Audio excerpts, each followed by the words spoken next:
Good morning students.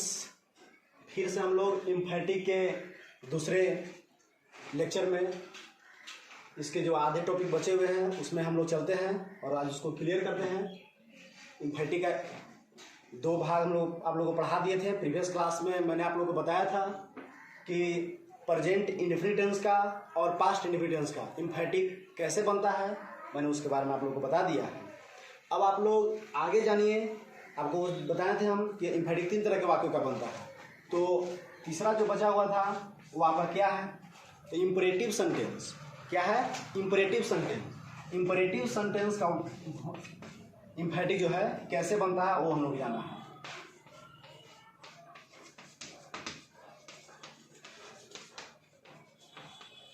देखिए, imperative sentence का हिंदी क्या होता है? तो इम्परेटिव सेंटेंस का हिंदी का आदेशात्मक वाक्य। ये क्या है? तो इम्परेटिव सेंटेंस की जो स्टार्टिंग है वो होता है प्लीज या काइंडली से, मेन वर्ब से, प्लीज या काइंडली से, मेन वर्ब से और लेट से होती है। ये इम्परेटिव सेंटेंस की स्टार्टिंग होती है इससे।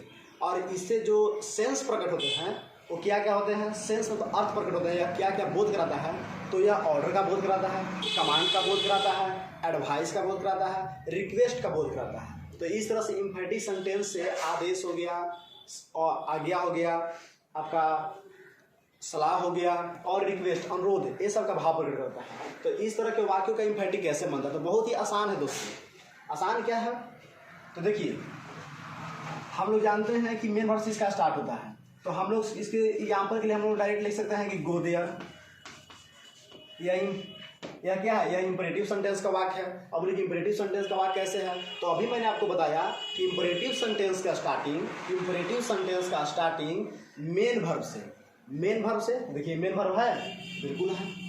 इम्परेटिव सेंटेंस का स्टार्टिंग मेन वर्ब से, तो मेन वर्ब है। यहाँ पर हम एक और आपका सेंटेंस लिख सकते हैं, ओपन द गेट। देखिए ओपन द गेट लिख दिए। ये भी आपका देखिए ओपन क्या है? यहाँ पर मेन वर्ब है।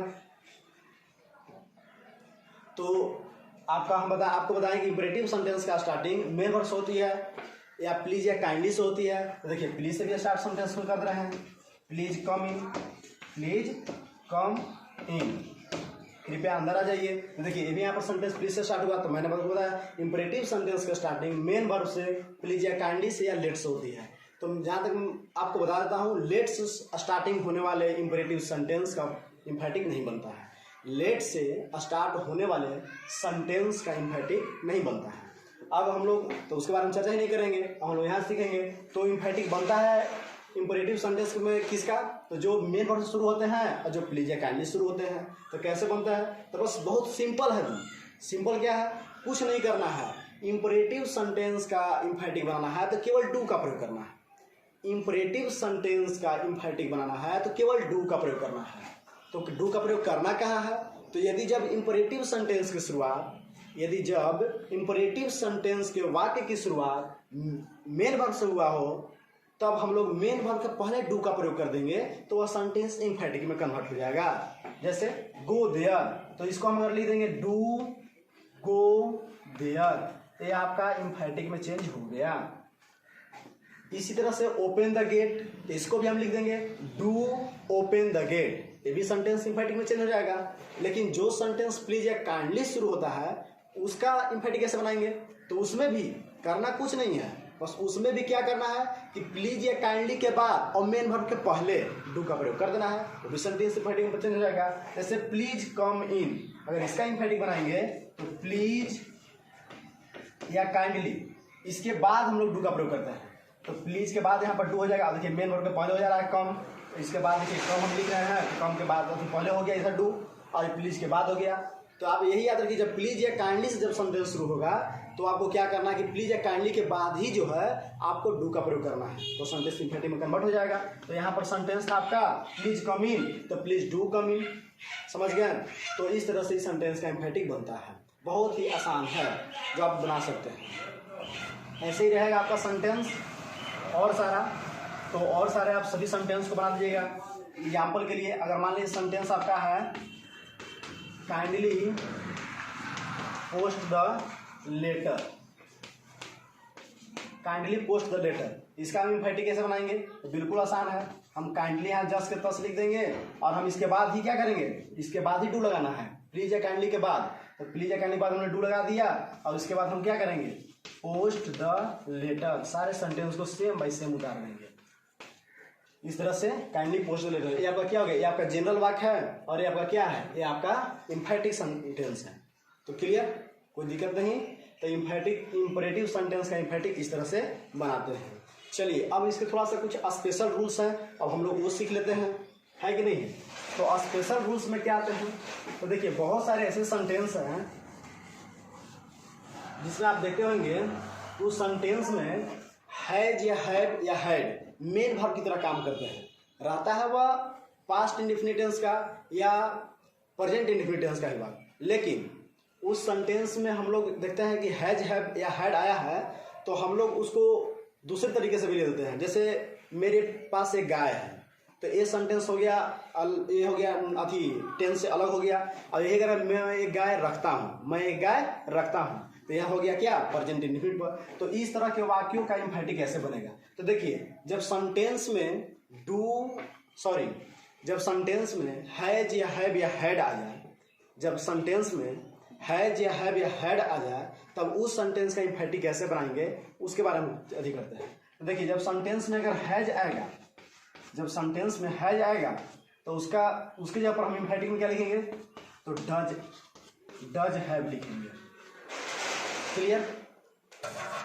और इस तरह से अगर मान लीजिए सेंटेंस में हैव आएगा तो हम यहाँ पर क्या लिखेंगे, डू हैव लिखेंगे।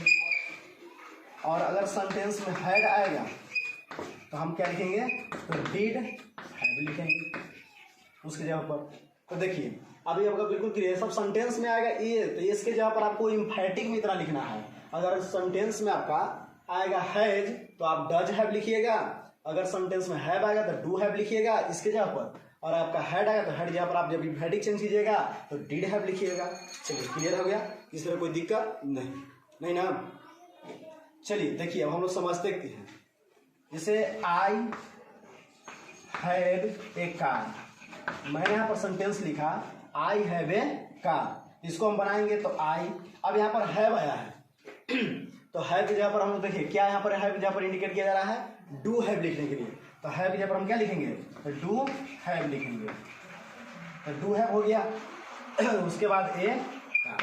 देखिए ये आपका सेंटेंस बन गया, आई हैव ए कार, मैं एक कार रखता हूँ, और I do have a car, मैं एक कार रखता ही तो हूँ, या मेरे पास एक अवश्य कार है।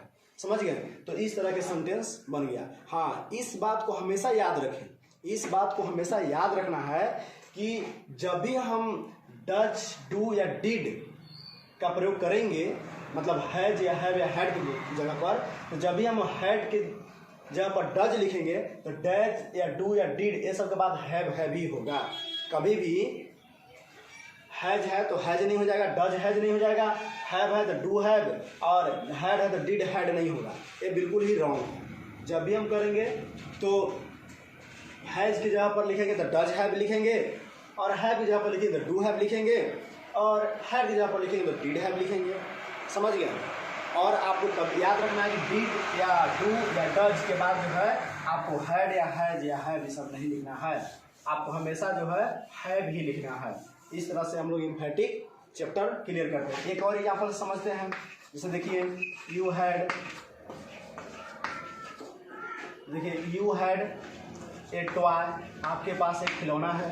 अगर इसको बनाएंगे तो क्या लिखेंगे, तो यू, अब हैड जब हमको क्या करने के लिए बोला गया था, तो आपको बोला गया था डिड और इसके बाद हैव, तो you did have a toy. देखिए आपका बन गया। तो आपके पास एक खिलौना था या आप एक खिलौना रखे थे, और आप एक खिलौना रखे ही तो थे।